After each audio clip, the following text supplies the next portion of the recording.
Hello and welcome to all our dear friends. I'm Yulia Petrachuk and this is the Across Oceans podcast. Today I am truly honored to be welcoming a very special guest, of whom they often say, God gave him everything. It is an extraordinarily incredible life story filled with dramatic ups and downs, legendary adventures, profound encounters, and even some bitter disappointments.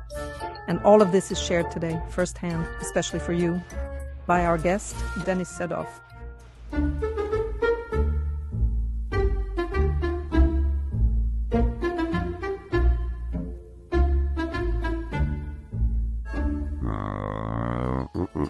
So I wanted to take a look at myself to see how irresistible I am. Oh, it's all good. Ну ладно. Полюби ще возрасти покорный. Denis Sedov is a Russian-based baritone with a major international career. He has appeared as a guest principal artist on many of the world's leading stages, including the Metropolitan Opera, La Scala, the Paris Opera, and Covent Garden, as well as San Francisco Opera, Gran Teatro del Liceo, and Teatro Colón. Sedov graduated with honors from the Glinka School at the St. Petersburg Capella and continued his studies at the Rubin Academy in Jerusalem. From 1995 to 1997, he was a member of the Metropolitan Opera's Lindemann Young Artist Development Program, where he studied with Renata Scotto, Louis Quilico, Regine Crespin, and Carlo Bergonzi. Career highlights include appearing in Giordano's Fedora at the Met alongside Placido Domingo and Mirella Freni, and performing Beethoven's Ninth Symphony at the opening ceremony of the 1998 Nagano Winter Olympics. He has collaborated with conductors such as James Levine, Ricardo Muti, Seiji Ozawa, and Pierre Boulez, and his recordings have been released on Deutsche Grammophon, Telarc, and Naxos. Today, he continues an active international career in both opera and concert performances. Listen, well, if I recall correctly, we actually first met on this very soil somewhere around here, most likely back in the year 2013. I don't remember when that was, a long time ago. It was the Vienna Ball at the Austrian, At the Austrian embassy. which I organized. And so that is exactly where you first met Vera Danchenko? No, Vera Danchenko, that's not where I met her. I already knew her. She came to our concert. But I remember her coming up to me then and asking, who is this bass? Introduce me. I see. So she must have completely forgotten about it. No, because we actually met probably about, maybe 8 years or so before that happened. Ah, well, maybe she forgot. No, she just forgot. Oh, I see. Just how fate works out too. Yeah, cool. And so at this point, you've come here essentially for her program. Yesterday we were working hard, yes, at the prestigious French embassy building, yeah, right there. Now listen closely, because as you can see, the long years continue to go by steadily, and as the great Kostya Raikin used to say so often, the single most important thing in any artist's professional career is their overall longevity and endurance.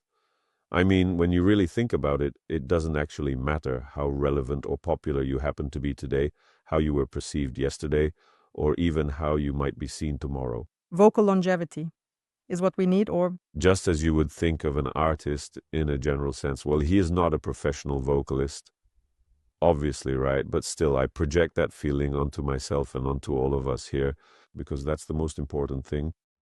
I believe the key is to continue doing what you do. When I first started singing, it's quite scary to even say it now.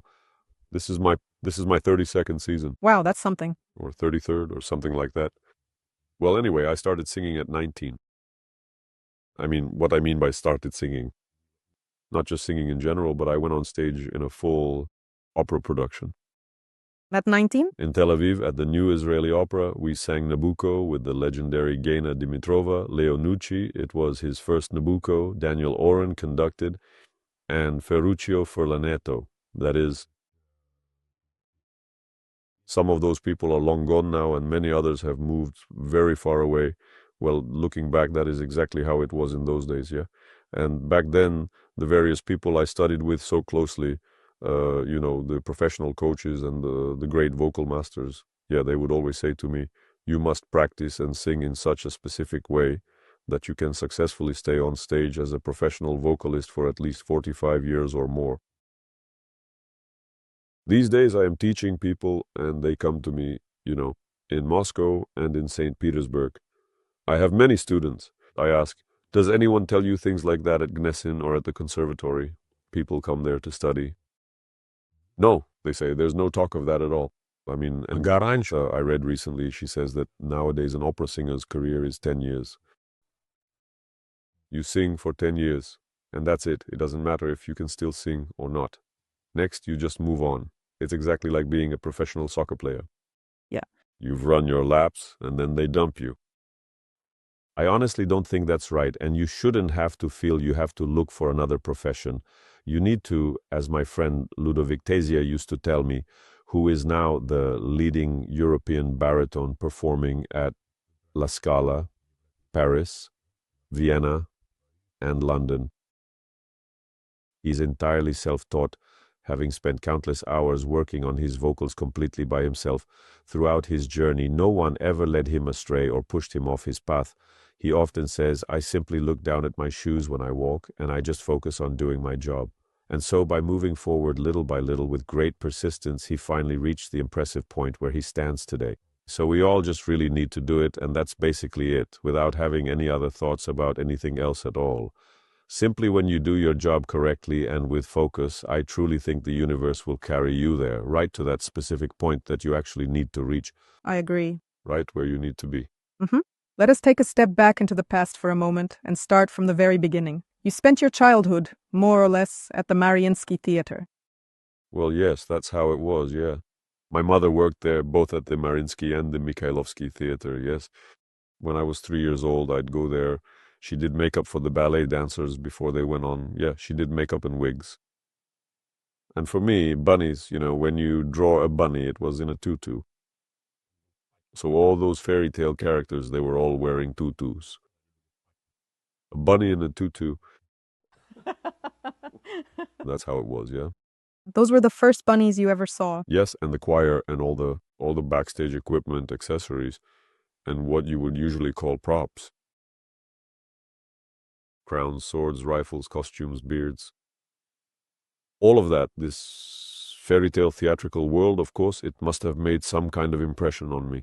I sang there in the children's choir of the Kirov Theatre back then, but I was kicked out right away because I was little, and they couldn't rehearse while I was there. So there's that. And then a few years later, when I was already studying at the specialized choral school, at the Mali Opera, that choir from the Queen of Spades, «Мы все здесь собрались на страх врагам российским». They took the boys from the choral school. So those were my first steps on the opera stage. In that production, Elena Vasilievna Obraztsova later sang the Countess. It was that same production. But being introduced to the theater world at such a young age, what do you feel that experience took away from you? And what exactly do you think it gave you in return? It didn't take anything away from me at all. Maybe some things like, because we also ran off outside to play a game of football. It's incomparable to today's kids, of course, because every single free minute that I had, I tried to run away from the piano. From the hours spent in piano practice to the moments I would run out to the playground, the football field, or really anywhere else, these experiences provided me with a very rich humanities background. It is truly fascinating because when you start studying different languages, music, and various arts, it has even been medically proven by scientists now just how much better and more effectively a child's brain develops when they are actively involved in learning music from a young age. Both hemispheres are active. Yes, and then there's the field of the humanities, including literature and language studies. And it's actually the only thing that's been proven to really affect the brain development. Exactly. So it certainly didn't take a single thing away from anyone. It really was all just a great added bonus for everyone. This musical, this art form. But then you went into choral conducting. Well, yes, that is indeed correct. We have the Glinka Choral School situated right at the Capella. It has been operating as an official educational institution ever since the year 1852. A singing capella where they trained choir masters and vocal performers. And prior to that time, it was a singing capella. These were individuals who served at the Grand Palace and within the Emperor's imperial court, particularly during the reign of Peter I and his successors. They learned the art of singing not within a traditional religious seminary, as those seminaries were primarily designed to train humble deacons and the local clergy, but rather in our specific institution, where professional singers also dedicated themselves to their studies and vocal mastery. He was chosen to sing in the prestigious imperial choirs during the various religious services, right? And that is exactly where the initial conducting training came from, along with very intensive piano studies for 12 years, solfeggio, and so on. And then, when the time finally came for me to apply to the Rubin Academy after I had emigrated, all the way to Israel, I found out that I was actually exempted from many of those classes because of my background. During that first lesson, they gathered everyone from every department who had just gotten in. These were the new freshmen, as they're called. There were about 200 to 250 freshmen coming together from all the departments in order to determine exactly which solfeggio level groups to place each of them into. And I could not speak a single word of Hebrew. And the entrance exam was entirely in it. And I remember a Polish guy sitting next to me who spoke Russian, a guy named Jacek. We knew each other for many years after that, a double bassist. He also got in, and he spoke a few words of Hebrew already or something. And this guy on stage was going blah, blah, blah. I asked, well, what did he say? He said, there are going to be 3 dictations now. No, okay. More blah, blah, blah. I asked what he said. He said, wait, I'm taking an exam. What, you think I'll translate for you? I have an exam. Let me concentrate. I said, well, all right then, fine. And the professor was talking and talking again, and then he played something. Sat down. I wrote it down. Then he's talking and talking again. I couldn't understand a single word of it. I mean, I was applying probably 2 weeks after I arrived. I wrote all my papers in English, or at least I thought I was writing them in English back then. Later on, I came across this notebook from some assignment, and oh my God, they actually read it, and they even gave me some kind of grades for it. And they never even asked me what on earth I had written there. I really thought it was English. But anyway, somehow I managed to do it all the first year. So there you are at the exam, and he said something else, played something else, some kind of 2-part harmony thing. I wrote that down too. And then he played a couple more chords. I wrote those down too. That's it. And then he starts talking again. I'm not reacting or bothering that Polish guy, just sitting like this. I've got everything written down. And the professor sits down at the grand piano and starts playing from the beginning. I couldn't understand anything. And finally, I raised my hand. He said, I'll be right there. He came over, and the man spoke 10 to 15 languages. I mean, he was like that. Shkolnik was his last name, and it was a very fitting one indeed. Romanians from Transylvania. I later had a coach from there too. They speak every language. These people whose original native mother tongue is Hungarian, they can speak virtually any other language after that. He says, what can I do for you? I say, here. He took a look and said, you may go. It turned out that he was telling people, now there will be 3 dictations. This one, ta-ta-ta-ta-ta, then this one, ta-ta, explaining, and this one. And while he was showing them, I wrote it all down. This was mainly because our academic education system was exceptionally rigorous and thorough. My very first professional degree is as a trained musical ensemble director, as well as a specialized solfeggio teacher. We had a state exam in the Soviet Union for those subjects. Then they finally posted the official list of who was assigned to which specific group. I looked through the names for mine. It clearly said Sedov is exempt from solfeggio entirely. And they gave me a score of 100 in my final diploma. In other words, he exempted me completely from solfeggio and gave me 100 points. And I had only just enrolled. He saw that, in other words, I can't teach him anything more, which meant, for me personally, absolutely nothing at all. So that's the kind of education I showed up with at the time. Well, when you were applying back in Russia, did you already know you wanted to be an opera singer or a conductor, or had you not decided yet? The conductor, because Yuri Temirkanov was at the Kirov Theatre.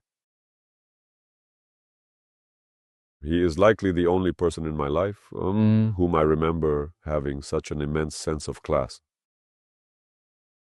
Mariinsky was also in St. Petersburg, but I never saw him because he worked at the Philharmonic with the honored orchestra. And at the Kirov Theatre, when Katuevich would arrive, my mother always said, "Now that is the ideal man." He always wears a sharp suit and a crisp white shirt, and he consistently arrives in a perfectly clean car. In the middle of winter or the peak of summer, you can easily smell his expensive foreign cologne from 10 or 15 centimeters away. Not like the singers, basically. Exactly. So, at what point did you come to the realization that, well, you probably wouldn't be a conductor after all? Listen, well, let me tell you again. I originally came to apply for a position, and it happened to be a time when, from the famous St. Petersburg Conservatory, or the Leningrad Conservatory, I should say, when the Iron Curtain rose, collapsed, and rusted away, everyone rushed off to teach for convertible currency. The teachers just left. There was such a massive brain drain that the most brilliant musical minds all sought better lives elsewhere during that period of great transition. Interesting. And it was, difficult. Basically, everyone who could Left. they were all just leaving the area, well, in a massive wave, en masse. And, well, it just so happened that I was also able to leave. And I went to submit my application for symphonic conducting to the symphonic department. In Israel already? To Israel, yes. With that thought, I mean, I had a program ready and everything. That era, of course, was before the internet, before all those things, and no one knew what or where. There wasn't a single photograph of that country, what it was like, what it was, where it was. By that time, I had actually already been to England.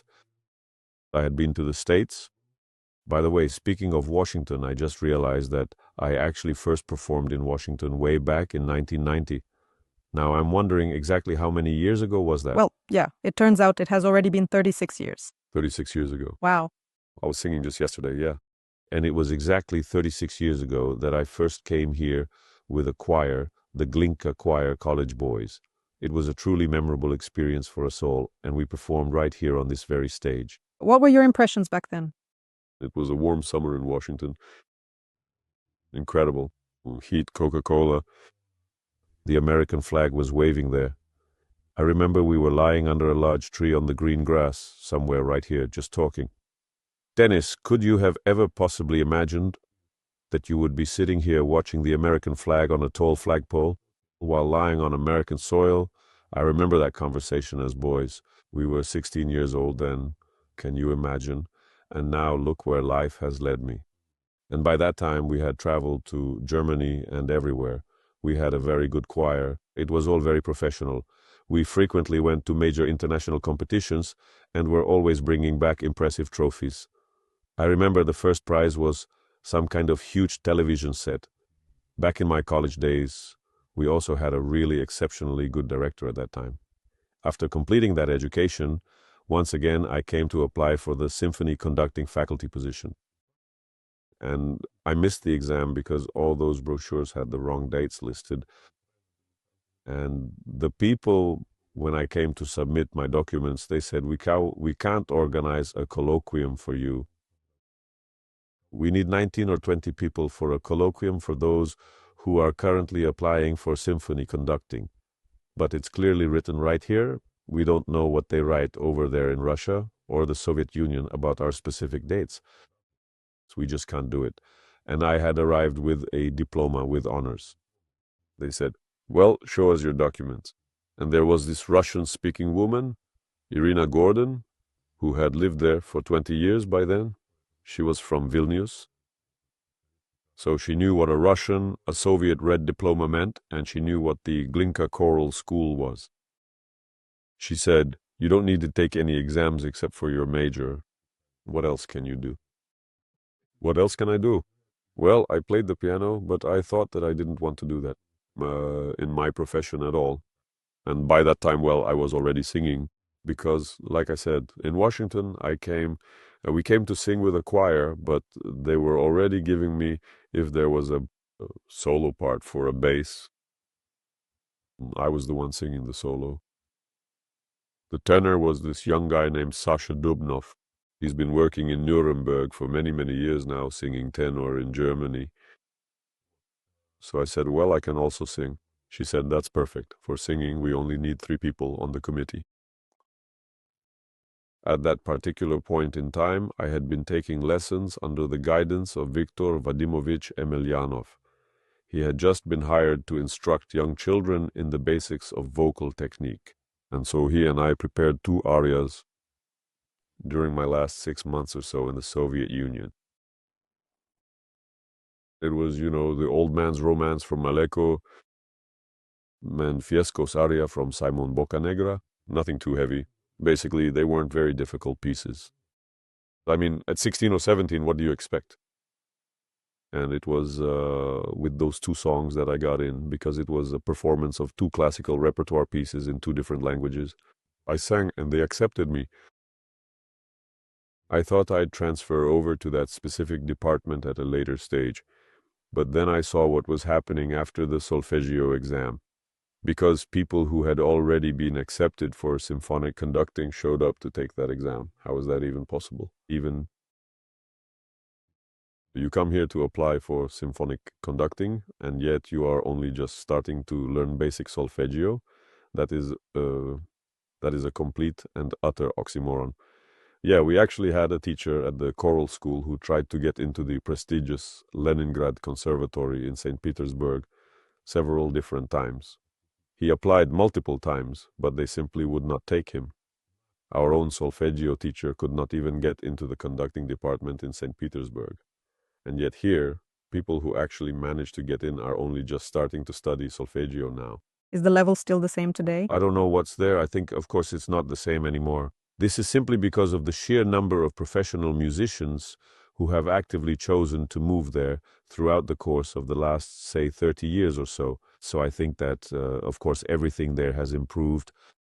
And then I successfully got into the department, and during that very first month when I lived in Jerusalem, I met 2 truly amazing people. One of them was Yuri Petrovich Lyubimov from the famous Taganka Theatre. Came to give a masterclass. It was literally only a month after I'd first started working there when Lyubimov suddenly arrives on the scene. He is just an absolute world-renowned legend in every sense of the word. And then there was Giuseppe Di Stefano, the legendary tenor, and Maria Callas's final stage partner with whom she, famously toured all around the entire world. Giuseppe Di Stefano also came for a masterclass. I'm singing for him. What am I singing for him? I brought what I could. At 17, I brought Pimen's monologue. One more, the final tale. I sang it for him, and he says, "What kind of music is this?" I say, "It's Pimen, from Boris Godunov." He says, "I never sang that. I never sang that, so I can't help you. Look, I'll give you the sheet music. Can you learn it by tomorrow?" I say, "I'll learn it." "All right then, come back tomorrow." And he gave me a Neapolitan song to learn. I learned it. Everything was fine. And the next day, too, I went to see him once again, and we worked together, so there it is. And then, when I went back to St. Petersburg about a year later, I visited my old choral school and went to see a former teacher there, Viktor Vadimovich. I said to him, "Look, I have this photo with Di Stefano. He exclaimed, "Let me just touch the person who actually saw the living Di Stefano in the flesh." Anyway, those are the wonderful memories, such special ones. Well then, and then, essentially, the next chapter of your life truly began to unfold. Yes. You moved to the States. Why the States? Well, I didn't switch anywhere, didn't transfer to any other department because, first of all, as I said, the quality of education. And of course, a year later, I started getting some side gigs. There aren't many bases. And so they started offering me work. I actually started making a living with my voice. And someone happened to hear me perform at a specific point in time during a concert. My first agent, he was one of the original founding members of CAMI, Columbia Arts Music Incorporated, which was this. It was a prominent classical music agency, but they're no longer in business today. 10 years ago, I think they just sort of gradually dissolved into the world. But back then, he'd worked with them for 17 years, I believe. He also emigrated from New York to Israel. And at that time, every vocalist who worked with either the opera or the Israel Philharmonic, the Jerusalem Symphony, or Beersheva, it didn't matter. There were so many orchestras. They all came through him. So he brought all the vocalists into the country, and he signed me. I was 19 years old. I signed my first management contract, with the agency. Well, and he said, you absolutely have to go to New York. And then I had to audition for the legendary maestro here, James Levine. And after that, there was this very special summer opera program by a truly incredible and absolutely amazing woman, Joan Dornemann, She spent over 40 years as a coach at the Met, serving as a dedicated assistant conductor and so on, and also as a prompter. So she knew everyone from Pavarotti to Domingo. That was the era of the people I actually got to see. She worked with the legendary Cabaret and the renowned Vickers, basically even with Richard Tucker himself, those incredible people from that prestigious golden and silver era of opera, including Alfredo Kraus and other famous performers. And she would bring people to Tel Aviv from the Metropolitan Opera for a month every year. She'd secure funding in both the United States and Israel to establish the organization for 28 years. Did she bring soloists from the Metropolitan or from the Young Artist program? Yes, these were professional singers who taught the talented young people in Israel. These young artists came from all over the world, including countries like Argentina, Mexico, the United States, France, Russia, Israel, and China. In short, people from all over the world gathered for this program. Is it around today? It still exists today. Well, it's just that absolutely everything has changed many, many times since those days. But back then, in the mid-90s, it was a truly and absolutely incredible event. Because I bet. Because there were 95 students in total. We had a faculty of 30 incredible people, including the likes of Renata Scotto, Alfredo Kraus, Anne Mignon Dunn, Cheryl Milnes, and Louis Quilico Sr. Well, when you consider the high caliber of world-class people, who actually come here to teach, and I am right here, working directly with them on a daily basis. And what was it like working closely with people like that? Listen, it varied. Or were you just too young back then? Of course, absolutely. I mean, Joan Dornemann, she used to always tell me, write down the people you work with, who you've seen, and exactly what they told you, so you don't ever forget. Well, looking back, if you think about it, this was before the era of all these phones and everything else. For instance, I really regret that with Giancarlo Menotti, there is not a single photo of us together. We were actually very, very close for a period of 2 or 3 years. He frequently invited me to sing with him here, there, and everywhere, including birthdays here and celebrating birthdays in Italy, yet there is not a single photo. Regarding the way they worked and how they taught, I am talking about the great Carlo Bergonzi. Yeah, I see. Also, he was truly such an incredible legend in the industry. He actually came, it was probably back in 1996, to the Metropolitan Opera for a special program to give us all an intensive and inspiring masterclass. Everyone who sang with him for half an hour lost their voice. So you're singing, and that's it. He tells you, do this, do that, do this. One person, then another, then a third. No, I'm done. That's it. I'm not doing any more. That's it, maestro. Thank you. I'm done. Let's have the next one. Mm-hmm. I mean, the man made such a career, made a huge name for himself, right? But he just can't pass it on. Mm-hmm. It's really not the same thing. Singing well and teaching. Absolutely, yes. So I was watching, Luciano's Masterclasses. Pavarotti? Yes, he shows what he desires, but he simply can't. He says, do as I do. Exactly. He's like, I should be like this, like this. But what is that? How is it like that? Yeah, I was very lucky. At first I sang, with my God-given talent, right? And then at a certain point, eventually my inner voice told me, my own voice. Not my inner voice, but my singing voice. He explained to me very clearly, you really need to learn proper technique, because with 6 full productions every year, I simply won't be able to keep on singing like this in the specific way that you want me to. And I realize now that I was very lucky that I eventually ended up studying with the late Nikolai Petrovich Okhotnikov. And I studied with him for 12 years. This remarkable man was a celebrated people's artist of the USSR and a prestigious state prize winner for his iconic role of Gremlin. Just think about it. Only 5 minutes of singing on stage, and yet he becomes a people's artist, receives the state prize, and so on. Truly, he possessed a phenomenal depth of knowledge, and he studied extensively with his own dedicated teacher, who originally came from that legendary pre-revolutionary Russian school of classical singing, the way Chelyapin sang, just like that.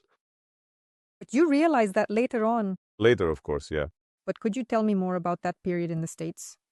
You got into a very well-known and prestigious program. Arrived. And the program is called Lindemann, right? That's what it's called now. It used to just be called YADP, Young Artist Development Program. I came here on 2 separate occasions to sing for auditions, starting first for the management team of the Young Artist Development Program. They told me, we'd take you right now, but you have to sing for the maestro. I came back exactly 3 months later and performed for Maestro Levine on stage. It was such a curious moment. I arrived, I sang for them, and on my 21st birthday, I remember it so very clearly, they called and told me while I was still staying in New York, we are taking you with us, so get all of your papers ready because you are moving to live, right here in New York City. And to get in, was it enough just to sing, or were there other exams? I only sang. No TOEFL, nothing? No, nothing. It's an internship. It's at the theater. They just took me into the theater for an internship. Because I applied through Juilliard, Young Artist, and I had to take the TOEFL. That's because it's a school. It's part of a university. This was a theater. Actually, this Young Artist program, Levine came up with the whole idea. The idea was that young singers would train at the theater with all the stars who come through, and they would share with them. They'd be given various bit parts to sing and so on. Yeah, performing small parts with the full orchestra. He worked directly with us, Levine himself back then. Once a year, there was a concert with him where he played the piano and we sang with him and so on and so forth. Auditions, endless auditions. I counted and thought I probably sang 70 auditions in the 2 years I was there. I mean, all the theaters came to hear us, all of them. And just like that, a boost, boom, and everyone scattered all over the world afterwards. But you have to understand that this whole modern idea of young artist programs has completely ruined the traditional opera house system and the network of professional singers who traveled frequently. Because I believe that 30 years ago, there were at least 1,000 people working within this system, 1,000 people, which is a truly significant number of talented singers who traveled across the world to perform, creating a global community that simply does not exist in the same way today. Auditioning. Not just auditioning, but singing. Singing under contract in various countries. And that circle has narrowed down? Yes, that circle has narrowed because theaters do not really need anything anymore. They absolutely do not need anyone else at all. This is because every professional theater, any of them you can find anywhere in the world, like in a city such as Saratov, for instance, right? Always has its own young artist program where they specifically train and develop their very own talented people. For a very meager and small pittance, these enthusiastic young people just want to be a part of the theater. And then during these last 10 years, like over at the Mariinsky Theatre, how many people are there? 360 people in the young artist program? Really? Seriously? People who just sit there for years and years, putting in all that hard work, bringing in their own money. Mm-hmm. So you are against young artist programs? It's not that I'm against them, it's just it has fundamentally shifted the balance. Now, for exceptionally gifted individuals, the market has been significantly and severely reduced. The number of singers is just massive. Just about every single city has its own unique local singers. And this era of constantly traveling across the entire world, of globalization, it's all coming to an end now in virtually every single aspect of life. But in the world of opera, it's definitely, Spaniards sing in Spain, the French sing in France, Italians sing in Italy, just as they always have. Americans sing here, Russians sing there, Israelis sing in their own country. Well, the standard of training has improved, of course. The training, the level of singing, it's much stronger now, it's much higher. Yes, I agree. Even just by using a platform like YouTube, you can easily hear exactly how so many other people are singing these days. Do I sing like that or don't I? I need to reach that level. Of course. Yes, technology again, exactly. All of this, the business has changed so much. When I was singing with them back in the 90s, Pata Buchuladze, for example, used to say, oh, it's become much harder now to find work and to sing And that was 25 years ago, and he was already complaining then. And what about now? I don't get it at all. My students, they ask me, what should I do? How should I proceed? I say, I can't help you with anything, not even advice, because the way things are now, everyone's playing in their own sandbox. That's how it is now. Here we are sitting together. This is our sandbox. We're playing in the sandbox. We've even performed together. So this whole networking thing. Networking, right? Networking. And that is essentially all there is to it. So if you happen to be located outside of my coordinate system, I simply have no way of knowing who you are. Not only do I not know you, I don't even want to get to know you. Waste of time. Because I don't need that. I have my own sandbox that I work in. I agree, yes. And now the business has changed, specifically in this direction, and this is how it's happening now. It wasn't like this before, and before that it wasn't like that either. You see? Well, yeah. So it just kind of lives on. But still, tell me, what was it like in the program? Many people just dream of getting in there. How much, yeah. You don't realize how lucky you are. You know, that's what people used to tell me. You have no idea how lucky you really were. It is absolutely true. Because, like I said, I actually saw Sutherland in person. I saw the legendary Alfredo Kraus in person, you know, and I even studied with Regine Crespin. The legendary Renata Scotto explained to me in great detail how to perform the recitatives in The Marriage of Figaro. I was carefully learning the entire role with her at the time. In 1997, in Seattle, I was singing the role of Figaro for the very first time in the opera, The Marriage of Figaro. Now, at the Metropolitan Opera, we're practicing with a pianist while I am still learning the part. 5, 10, 20, 30. We're singing this first scene. Some soprano starts singing along from the hallway. You know? Once, twice, a third time. I'm like, okay, enough already. What kind of nerve is that? Good Lord, just go about your business. So I open the door, all angry, just to have a look. Uh-huh. Cecilia Bartoli herself is standing right outside the door. I look closely, and my God, it is actually Bartoli. Then she says to me, maybe you need a Susanna. I say, oh, well, come on in then. And so she came in. She was right in the middle of learning the role of Susanna at that very moment, too. And we sang through that whole first scene together. Well, it seems like some kind of surrealism now, but that's how it all was. And it was like that every single day of the week. You're sitting there in the cafeteria, eating a plate of pasta, sipping on a hot coffee, and then Luciano walks in. You know? Well, was there any sense of awe? Listen, there was no sense of awe at all. When you're 21 years old, you don't understand anything at all. You know, when I got into the Tchaikovsky Conservatory, I was very young, but when people asked where I studied, I'd say at the Tchaikovsky Conservatory. I would get goosebumps every single time. That much. It felt like something truly incredible to me. I don't know how that is. I just didn't have anything like that, yeah. You know, when people ask me, where do you live? And I was living my life, I had already made the move from New York to Paris at that point in time. Uh-huh. But I traveled quite extensively to practice my skills, and because, well, I actually had a base in Paris and in New York. I lived between Paris and New York. And people would look at me like, wow, you've got it made. But for me, it was like, well, you know, because, well, it was just a given. Well, yeah, you just came to it very smoothly, and it was absolutely normal. Right for away, you. I just ended up there, and that was simply it. And I didn't put in any real effort at all. But later on, of course, it all, so to speak, came back to haunt me in the end, and then life eventually taught you everything, specifically that you truly need to stay there. If you started from the penthouse, from the top floor, you have to somehow hold on, and it's very, very difficult. Well, yeah, actually, that was your turning point, yeah, in life later on. Yes, when my voice said that, guys, you can't do it like this. I mean, what kind of bass is that at 22 or 23?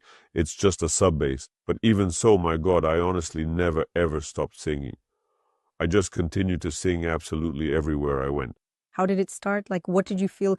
Something was wrong, that something had to change? Well, of course, that makes perfect sense because, as I often say, the professional workload was so incredibly heavy and demanding back when I was only 25. 25, 26 years old. Well, for a bass, that's no age at all. Well, what was harder then? The physical state or the psychological one at that moment? To be honest with you, I don't even know. Well, The psychological state was probably quite difficult and complex when you realize that everything you did before that was wrong. And you truly need to, you have to learn your entire profession all over again from the very beginning. But as I often say, there was the great Nikolai Petrovich Okhotnikov. I went to study with him, and he taught me all the essential basics of vocals and the traditional old Russian school of singing. I am just so happy that I now have my very own students to whom I can pass this knowledge on. But was it a journey? You didn't find it right away? Yes, of course not. I actually bounced around between quite a few different teachers in New York, too. There are tons of teachers in New York? Yes, there are absolutely tons of teachers in New York. Yes. Well, besides that, I also traveled quite extensively, so I studied with Jonas Kaufmann's teacher over in Germany. I also studied with the same vocal instructor who taught Bryn Terfel. Then I went on to study with Armen Boyajian, who was a teacher for greats like Sam Raimi and Paul Pliszka in New York City. So from all of these people, well, I managed to gain something unique from each of them, and I remembered every detail. These mentors gave me so much valuable information. Through this process, I eventually developed an absolutely clear picture of my craft. And the only thing I want to say is that Dima Chvorostovsky's words were confirmed. We have known each other since way back in 1995. Back then, I was 21 years old, and he was 33. We have a photo together from that time. In the picture, his hair isn't gray yet. He is not white-haired at all. So from the very beginning, he told me, sing with your head, because all the time, they were always pulling me into the chest to add chest to this voice. I had a beautiful timbre from God, and I sang with my head, because I sang in a choir all my life, right? And so I sang with my head, but they were always pulling me into the chest. That's just a road to nowhere, which implies that the chest should, on the contrary, be removed entirely. So tell me, all these famous celebrities and singers, they really couldn't give you any guidance during the Young Artists program? Okhotnikov was completely and absolutely correct. He was the only one who truly understood the situation. Only he said that you need natural and relaxed singing, that over-support what you're saying, that you need the diaphragm to be taut and under it no bubble, nothing, everything, so that this... Well, Scotto said the same thing. Possibly, yes, but I didn't practice. When I was in the Young Artist program, I'm telling you, I just sang from God. People had nothing to tell me about vocals. Everything just happened naturally for me. Well, yes, as it happens. You just didn't understand how you were singing. It happened naturally, of course. But I was unable to explain how it was unfolding in my life. Now I can absolutely explain every detail of every single moment. The renowned opera singer Jerome Hines actually wrote a very famous book titled Great Singers on Great Singing, which is a comprehensive collection of insights about the art of great singing. There are over 100 different people featured within its pages. He personally interviewed everyone from the great Luciano Pavarotti and Grace Bumbry to Leontine Price and so on. And he even included himself. They all write extensively about the vocal techniques and the vocal breakdown, eh? Every single professional singer knows it.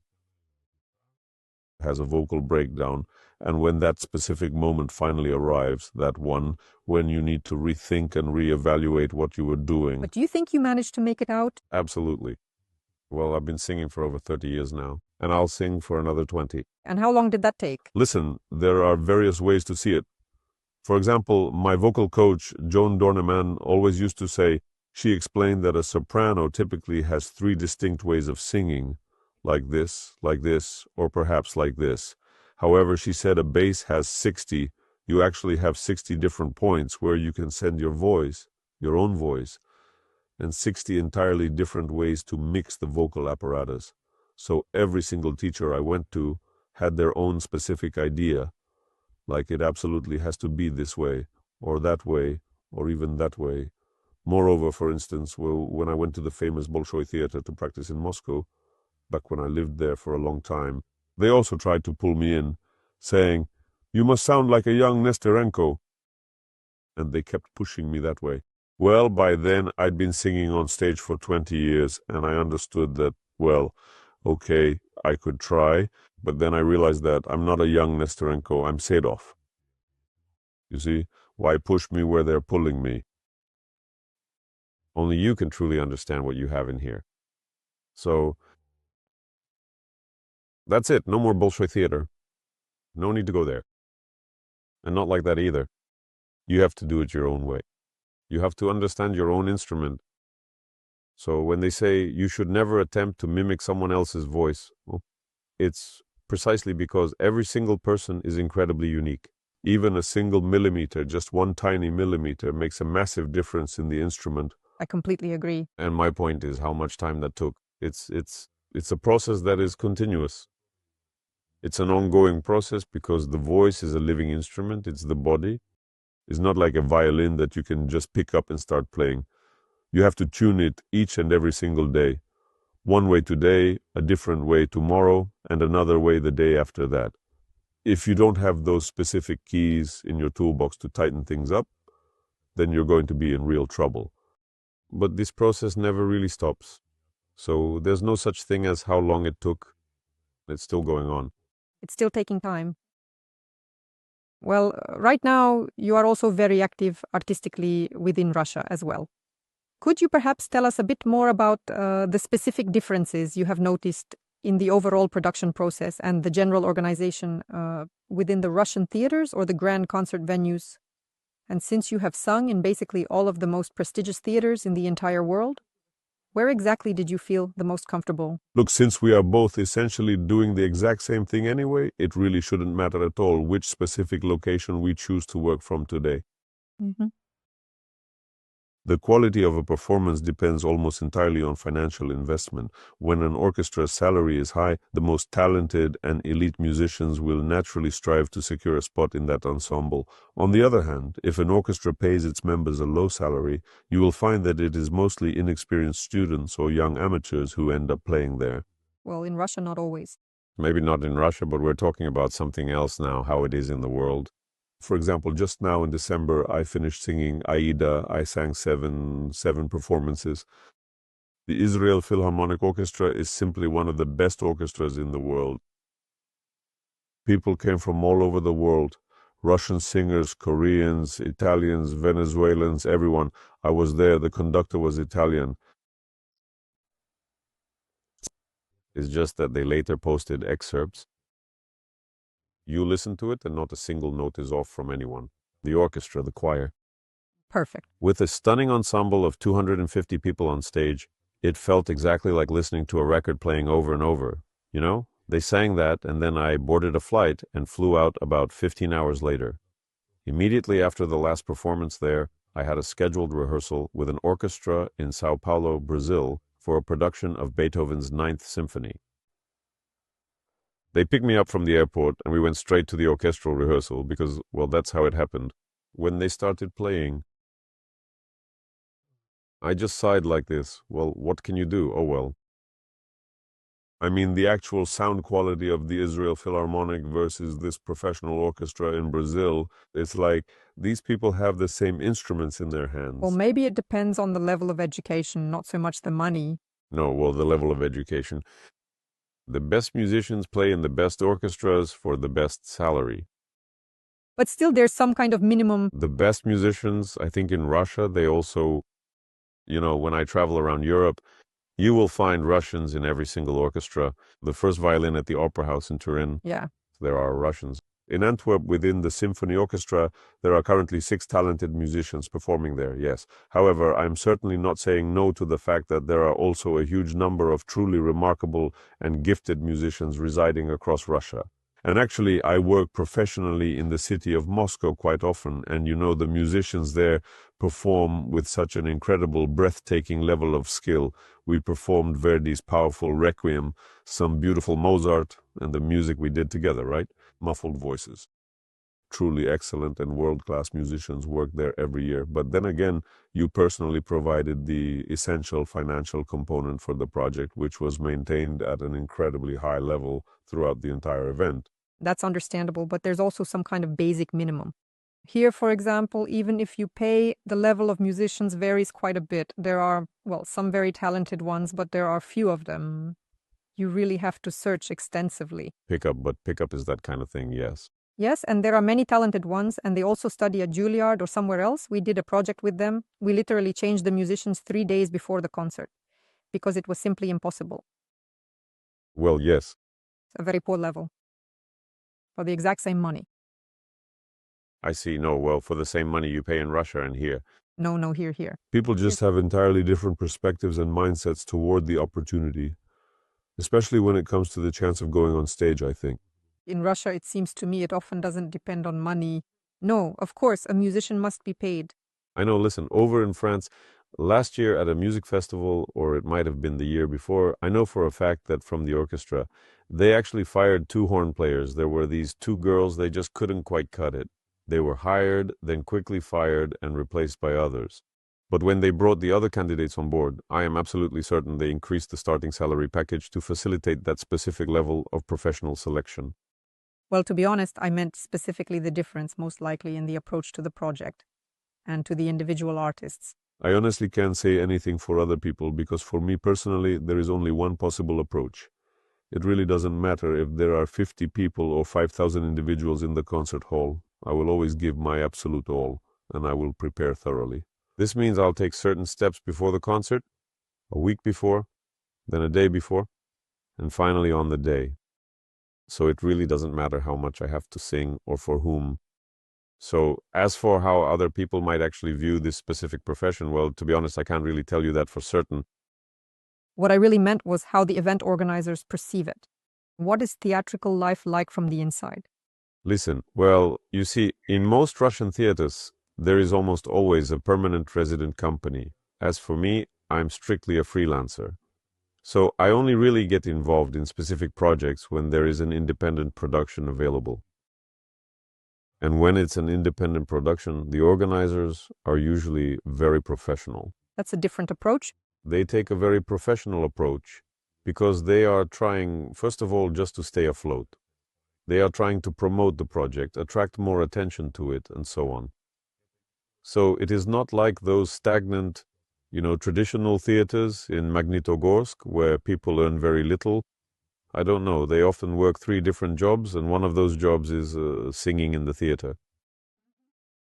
Because it's impossible to live on that salary. And which system do you think is better? The contract-based one, or being on the permanent staff? Where does the stagnation happen, if it happens at all? It's just that now, as I said, everything is kind of returning to provincialism and a sandbox mentality. The exact same people are working in one country, in this country, in this country. In this theater, they sit there for years? Even when considering, for example, the same Israeli opera in Tel Aviv, there isn't really a fixed permanent troupe of performers, but it is mostly the same group of people singing there often. I don't quite know the best way to explain it. Well, maybe as a professional organizer, I can understand that perspective. Because when I work with someone I've hired before, I already have a deep trust in them. I know they'll learn it. I'm aware of their abilities one way or another. Whether it is their acting, their vocal performance, or simply learning the part, they are capable of learning it all very quickly and very well, yes. And of course, it's more convenient for me to work with someone I know. No, well, listen, when you go to work in a professional theater, it is simply a given. At the very first rehearsal, you must absolutely have your part ready. It is clearly written in the contract that you are expected to come to the first rehearsal with your entire role completely memorized. It is just, it is a standard given. So there really shouldn't be any complaints about that situation at all. Well, professional theater is still theater, and people work hard there. In general, I've never actually faced any major organizational problems in any country. Even in places like Brazil or Argentina, where I remember our entire production in Buenos Aires was unfortunately lost at the port for a while. They just lost it. It was coming from France and they lost it. It only arrived in time for the dress rehearsal. They started the process of putting together these massive 5-story trees. Yeah, they originally had those in the production of Norma. It was the famous opera Norma. This was all thanks to this girl, a theater administrator who personally went down to the port herself to look for that specific missing container, and she found it. Then they realized they needed many candles. But you simply can't light them on stage because the entire theater is constructed of wood. Teatro Colón, only electronic ones, so you need batteries for every single candle. The choir, everyone comes out with candles. But there are no batteries. There are no batteries. In the theater, there are no batteries, no. And she went and bought a bag of batteries herself. So the assistant director went and bought them herself. Well, like you. Well, we had that happen. Remember at the Hermitage Theatre? Yeah, we also needed batteries for the candles. And I actually just ran out quickly during the break and bought those replacement batteries. Because the person in charge of the props didn't check the batteries. Yes, indeed. Well, so it's not only you right here. Look, a huge theater. Well, yes, it's a huge theater here, yes. So it all just depends on the people, and it doesn't matter at all if it's a theater or not, a touring company or not. Well, yes, I agree. And how do you feel about modern opera? Very well. I have sung modern opera in many different languages throughout my professional career, and my very first experience with this was back in 1998. That was when the composer Peter Oetvers wrote Three Sisters, based on the famous play by Anton Chekhov. It was a major production recorded on the prestigious Deutsche Grammophon label, and there is video footage and other archival material available from that time. Kenzo did the costumes for what was a very big and significant project staged in France at the historic Châtelet Theatre. Following that initial success, we decided to take the production all the way to the prestigious Edinburgh Festival. Singers in this day and age take absolutely every opportunity and any kind of job they can find. I mean, you really only decide to turn a role down when it is truly just not a proper fit for your particular vocal range. I don't think any professional singer in this day and age would say, "Oh no, I don't sing contemporary or modern music. I exclusively sing the works of Bellini." No one can afford to do that now. Well, actually, singers often write to me, and they specifically prefer only classical repertoire, to be completely honest with you. Well, you see, if you take a look at it, it could very well simply be because it is a difficult thing to learn. Well, of course, especially if you're learning it maybe for one time. One performance and then you are finished. Yes, I am actually going to sing 4 new songs written by a famous American composer at the Zayadia Concert Hall, just like this. It has a bluesy feel, sort of, with a distinct touch of the blues, so we will have to see how it all goes. This piece is by Jean Pritzker, written in English. I am currently playing it on the piano. I brought the physical sheet music over and showed it to our accompanist yesterday, and he is a real pro, right? And even he was like, "God, what is this?" He was digging through it. What on earth is written here? Well, there are certainly challenges. Well, you're a multi-genre artist after all.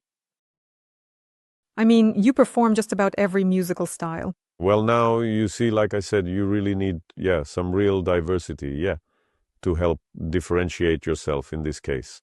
But is that simply out of necessity? Or do you really enjoy it? I truly enjoy every moment of it. I remember so clearly when I was starting out in my career, they said to me, "If you start singing crossover, you can just forget about everything. You will be cursed in the opera world, and you will never step on a professional opera stage ever again. That will be the end of it, and you will be totally finished as a serious artist." Nowadays, absolutely no one cares about that. Who you are, what you're doing, who you even are. Well, you also perform Latin music quite beautifully. Well, bossa nova, yeah. I actually lived in Brazil for quite a while, and I absolutely love playing the guitar. When I first saw how those people in Brazil play the guitar, it was amazing. I remember I had my very first guitar at 14. My mom bought me that guitar. Vysotsky, Rosenbaum, and all that classic oompa stuff, echoing from the prison gates right into the cell. And then you travel all the way to Brazil, and you see exactly what these talented people are doing harmonically, especially with the complexity of the rhythm. I mean, I was looking at both this hand and that hand, thinking to myself and saying out loud, I really want to be able to play exactly like that. Well, it certainly took about 10 long years of practice, but I eventually learned how to play. And there was always this specific thing where I truly wanted to sit in a smoky jazz club and play just like those professionals. Well, after all that time, it finally happened just as I dreamed. And I performed at the famous Kozlov Club in Moscow, and also in St. Petersburg at the JFC Jazz Club with Felix Naroditsky many times over the years, and in various other places as well. I also played at a wonderful jazz club in Nice, France, and in New York City too, all over the place. And I was actually just in Brazil quite recently, for some work. And I went to Rio de Janeiro with my son for a visit.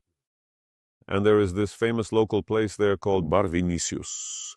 Vinicius de Moraes was the legendary Brazilian poet who was responsible for writing the beautiful lyrics to almost all of the classic bossa nova songs that João Gilberto and Antonio Jobim came up with, like The Girl from Ipanema, Slightly Out of Tune, that Corcovado, all of those legendary songs. Vinicius de Moraes, for instance, he was very much like the famous Tchutchev, serving as both a brilliant poet and a dedicated diplomat. And right there in the heart of Ipanema, there is actually a charming little alleyway named after him. Just on the corner, you will find a lovely two-story place where they still play live music today, live 365 days a year. There are bossa nova shows. And every single time I've been to Rio de Janeiro, and whenever I go back there, I always make absolutely sure to visit that spot. And this time around, it just so happened that we lived literally right around the corner, so we ended up going there every single day. The first time I went there was this guy playing downstairs.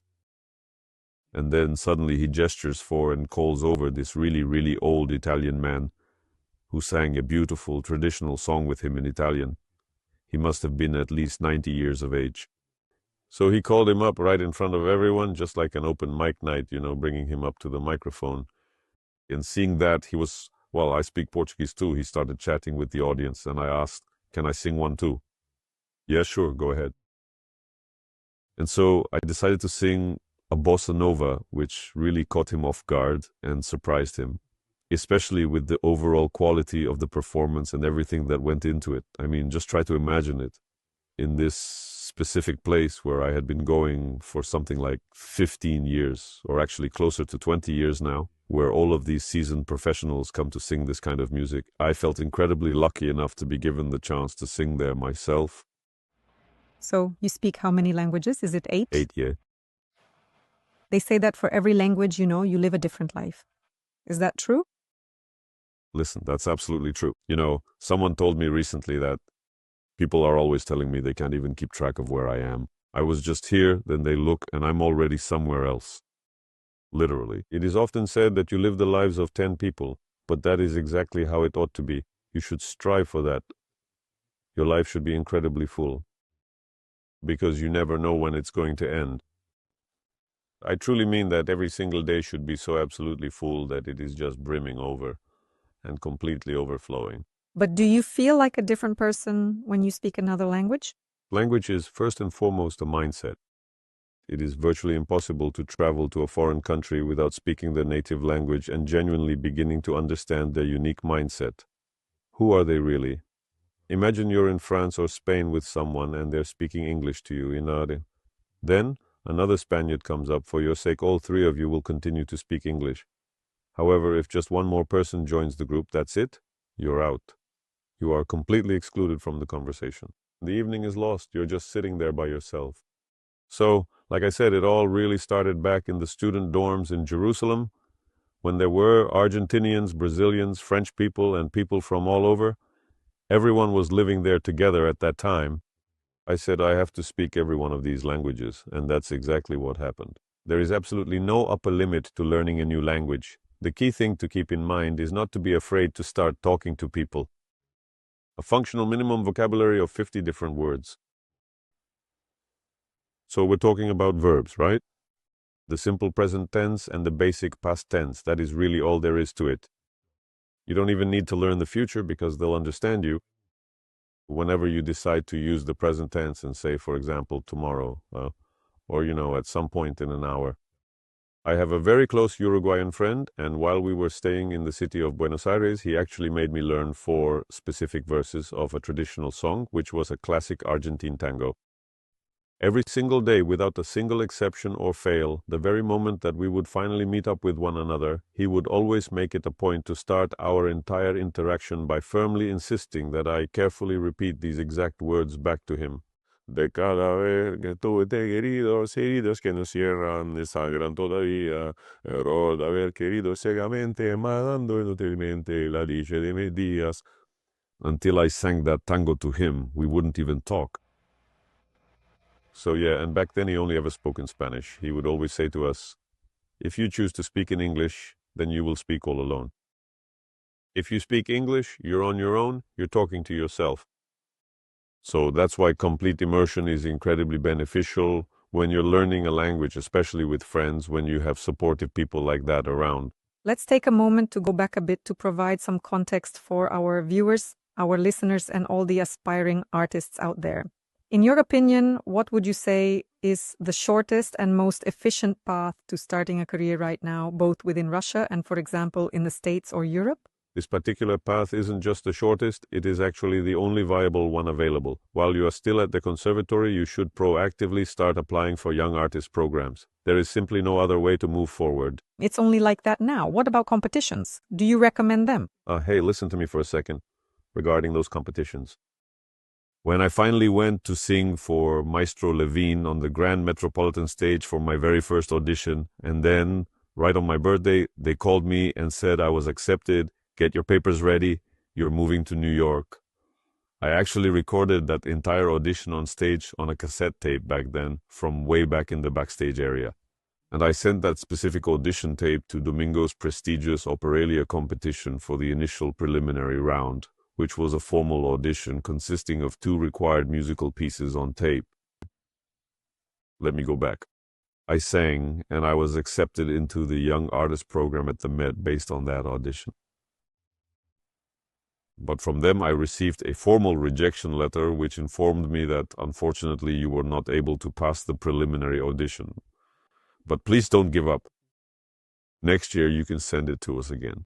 We'll listen to see how much you've progressed and how much better you've started singing. Thank you very much, Placido Domingo's Operalia. Fine. Well, I wasn't upset at all because I got into the theater. That competition didn't matter to me. Just a year later, within that very same first year, I met Placido Domingo, and I found myself singing right there with him on stage in the opera Fedora. And then he says to me, "Listen, Denis, tell me, why aren't you singing in my competition? Come on, join my competition." "Placido, are you serious? What do you mean I'm not singing? I wasn't accepted." He says, "That can't be. How so?"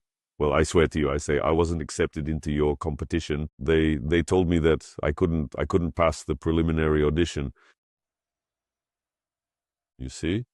So all these competitions, whatever, as they say, you should only go to competitions when you want to learn something. Not to get somewhere or to win something, but to actually learn something. Also, for example, in the States, it's probably very difficult to find work without agents. And in Russia? Listen, but actually in recent years I've been working everywhere on my own. All this traveling, it's me.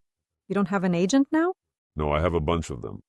For example, I had one agent who retired. Uh-huh. And even before that moment arrived, he explained his frustration by saying, "I simply can't do this anymore because I'm forced to work 5 times harder than before, yet I end up receiving 5 times less money for all my efforts." Because they work on commission, you see?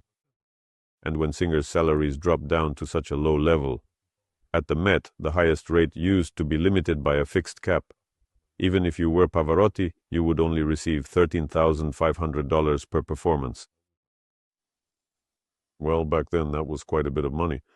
If you had 10 shows, you'd walk away with $100,000. What is the rate now? 2 or 3? 2,500, I think, or something like that, yeah.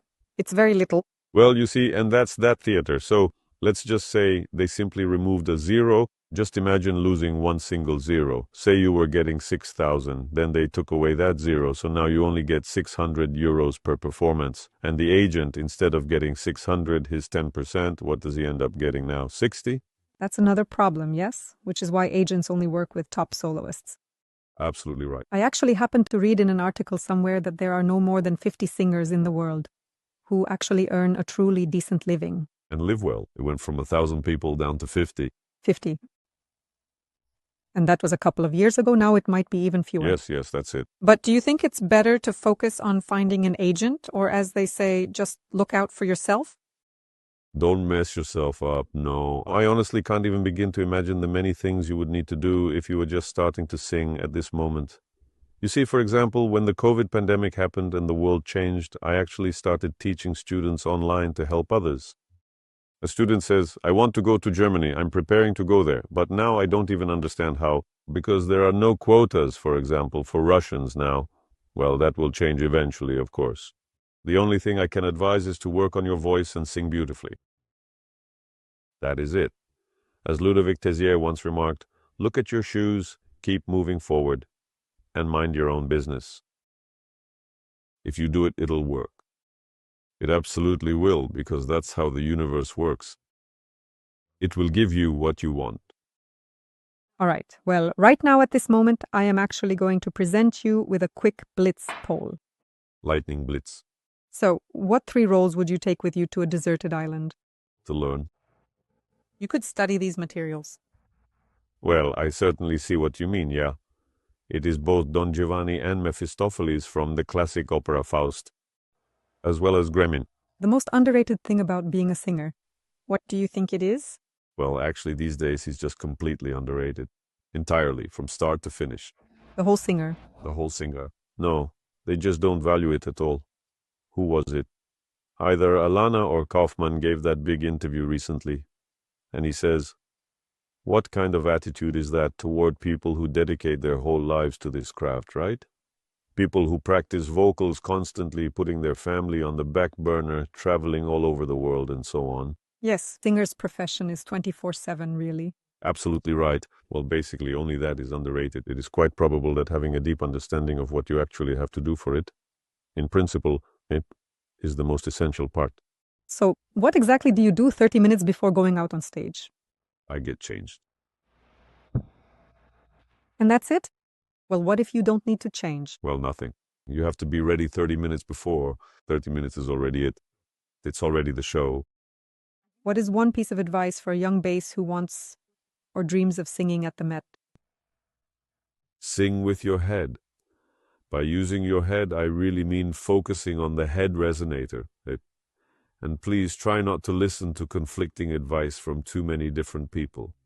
The most common mistake of singers in the United States, particularly among young singers?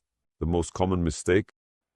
The most common mistake is actually deciding to join this profession at all, most likely.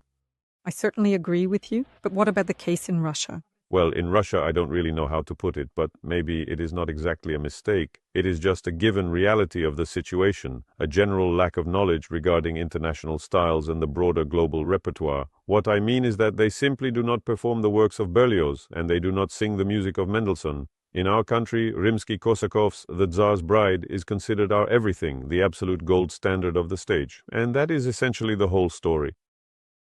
But wait just a moment, because besides famous works like The Tsar's Bride and The Maid of Orleans, there is actually quite a lot of other music to explore too. So, I make it a point to give my students a specialized repertoire that they have never even seen before in their lives, such as the works of Tosti. Now, you might ask, who exactly is that? Do you know him? We have never been taught this. We truly don't know anything about this specific style, and we have simply never heard of it. They really don't tell us anything at all about it over there in the traditional schools. By the way, I didn't ask you, do you regret not becoming a conductor? Listen, well, why haven't I? It's not too late yet. It's not too late at all. And yeah, we'll see. Do you think being a conductor is easier than being a vocalist? Listen, no, well, what does it mean to be a conductor? A musician with exceptionally vast knowledge and a remarkably deep knowledge of the score can be a conductor, whether he's a violinist or anything else. So, well, minimal technique, the hands. I was quite lucky, as you can see. My hands were trained, so the technique came naturally. It must be clear to people when you show what you want to convey. And everything else, that is to say, would be your current level. A profound depth of understanding of what's in the score, and a comprehensive knowledge of what's in the score. So it's easier to be a conductor. Well, you know, it's like that thing, like Rubinstein was asked once, if you drank a bottle of vodka, just one bottle of vodka, could you still play this program? Well, I can, yes. Oh. And if you drank 2, could you still play it? Play it? No, but I can conduct it. So I guess that's basically like... Well, that is definitely the answer. Now, what is the single most incredibly annoying phrase a director could ever say to you? In this measure, on the second beat of the bar. You sat down there, can you sit on the third beat instead of the second? And don't hold your hand like that, but like this. That's because it's very important. And the favorite phrase of a conductor? Bravo. Bravissimo. And how would you define success for you? at this moment? Being in high demand is a great feeling, especially when I have important places to be and a solid plan to follow. I used to keep a strict 5-year plan, but then it eventually became a 3-year plan. Well, I suppose that is just how life works. Right now, I already have my plan set for a year from today, so everything is looking good for the future. What advice, even though you said you don't like giving advice to young people, would you give to your younger self back when you were 20 years old? Well, to be honest, it's probably not even a professional matter, just more of a general life thing. But it's impossible to understand this at 20 mindfulness. Cultivating a deep mindfulness of your every action, the specific environment you are in, exactly what is happening in this moment, and the diverse people gathered around you. It involves truly understanding what is going on, what those individuals might be thinking, how you are choosing to present yourself to the world, how they are perceiving you from their own perspectives, what you are capable of doing, and what you simply cannot do. This is true awareness, but it comes to us slowly through practice. It takes experience. Absolutely right. So at the end of the day, whether you choose to give it or you don't give it, this particular piece of advice. Is there one habit that you would like to bring from Russia to the US, and then from the US to Russia? Or one that's worth bringing? It is just a habit. It seems to me that all of this is so incredibly contrived and artificial, and people are just so much exactly the same everywhere. It is fascinating to see that there are so many different kinds of people living both there and here. It is also deeply individual when you look closely. My friends are really no different from each other, whether they are Americans, Russians, Israelis, Argentinians, or Brazilians. Despite coming from different places, they are just sort of tuned to the same wave. We are on the same wavelength with them, sharing a connection that brings us together naturally. So I honestly can't even begin to tell you exactly what the specific details are, but it's probably a very good thing if some significant difference exists between our daily habits and long-standing traditions. Some unique differences should exist because, well, it would be totally and utterly boring for everyone involved otherwise. If your path were described as the American dream, what would be the main moral of it? My path? Is it the American dream, my path? Well, I've talked to many people there, and they say, well, where exactly are you going? What's up? Well, I'm just knocking around, I say, wandering here and there, going this way and that way. People often say to me, well, you know what, knocking around, a great many people would absolutely love to knock around just like you do. Knock around like you. Well, if you take that as the true American dream, to have the incredible opportunity to travel, go around, and do your work on different continents for 30 years, then that's most likely exactly what it is. But you probably still reached a level, even at the very start of your career, that many singers and many talented artists will simply never reach. Never, you could say, regardless of whether they are lucky or not. Yes, but then again, it's certainly very nice and prestigious to put on a professional poster, you know, that you sang in such and such famous theaters. But the most important thing, and we're coming back to the very start of the conversation, is exactly how many years you can perform. You'll keep singing, you can keep doing this. The true longevity of a professional artist is what's the most decisive factor. Still, no matter who you are, like, for example, Dima Vorostovsky, the late great baritone, how everyone envied him, with good envy and with bad envy. Would anyone envy Vorostovsky now? Right now? Do you want to be where Vorostovsky is? God forbid, lying under a stone slab. Where was he? Who was he? Fine. He has a bust of himself in Helicon, and it says great Russian singer. Fine. 100 years will pass, and he'll be forgotten, just as they forgot who the great singer was 100 years ago. You sing today, you sing tomorrow, and you keep singing in a week. Yes, you truly bring so much joy to people who will tell you, oh, what an absolutely incredible voice. Can you just talk to us, talk more? Can you just keep on talking? Yesterday after the concert, you know, people come up and say, can you just talk? Keep talking like that. Talk in that deep bass voice of yours because the bench is vibrating. That is why this is the most important thing in life, to keep doing what you truly love for a very long time. Excellent. And now let's go to the museum. Thank you very much. Thank you, Denis.